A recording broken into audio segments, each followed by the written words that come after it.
ഗുളികൻ ശനിയുടെ നിഴൽ ദേവത എന്നുള്ളതാണ്. ഗുളികനെ പറ്റി പറയുന്നത് ശനിയുടെ പാദങ്ങളിൽ രാവണന്റെ ബാണമേൽക്കുമ്പോൾ അതിൽ നിന്ന് ജനിക്കുന്നതാണ് ഗുളികൻ എന്നൊരു കഥയുണ്ട്. അത് കഥയായിട്ട് കണ്ടാൽ മതി. അഷ്ടനാഗങ്ങളിൽ ഗുളികൻ എന്നൊരു നാഗത്തെ പറ്റി പറയുന്നുണ്ട്.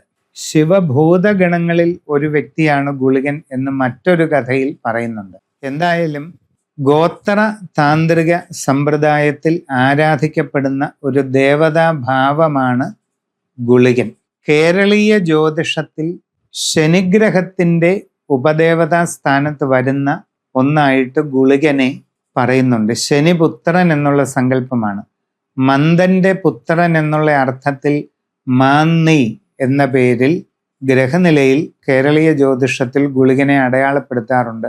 മറ്റ് ദേശങ്ങളിൽ വടക്കേ ഇന്ത്യയിലൊക്കെ പോയി കഴിഞ്ഞാൽ ജന്മകുണ്ടലി എന്നാണ് അവിടെ ഗ്രഹനിലയ്ക്ക് പറയുന്നത്. ഈ ജന്മകുണ്ടലിയിൽ ഒരിടത്തും ഗുളികൻ എന്നൊരു ഗ്രഹത്തെ കാണാനില്ല.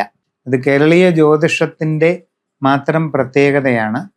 ശനിയുടെ ഉപദേവതാ ഭാവമാണ്. ശനിപുത്രനായിട്ട് കഥയിൽ പറയുന്നു. എന്തായാലും ഗുളികൻ ചില പ്രത്യേക സ്ഥാനങ്ങളിൽ വന്നാൽ വളരെ ദോഷം ചെയ്യുമെന്നാണ് വിശ്വാസം. ചില പ്രത്യേക സ്ഥാനങ്ങളിൽ വന്നാൽ വളരെ ഗുണവും ചെയ്യും. അങ്ങനെയാണ് ഗുളികൻ തനിച്ച് ലഗ്നത്തിൽ നിൽക്കുന്നത് രാജയോഗമാണെന്ന് ഒരു ഗ്രന്ഥത്തിൽ പറയുന്നുണ്ട്.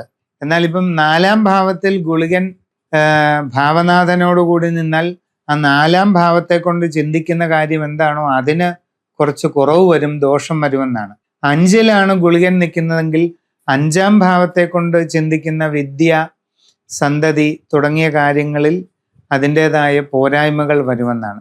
ഏത് ഭാവത്തിലാണോ ഗുളികൻ നിൽക്കുന്നത് ആ ഭാവത്തെ അത്ര നല്ലതല്ലാത്ത രീതിയിൽ ഗുളികൻ ബാധിക്കുമെന്ന് സാമാന്യമായിട്ട് ഒരാശയമുണ്ട്. വ്യത്യസ്തമായ മറ്റു പല സങ്കല്പങ്ങളുമുണ്ട്.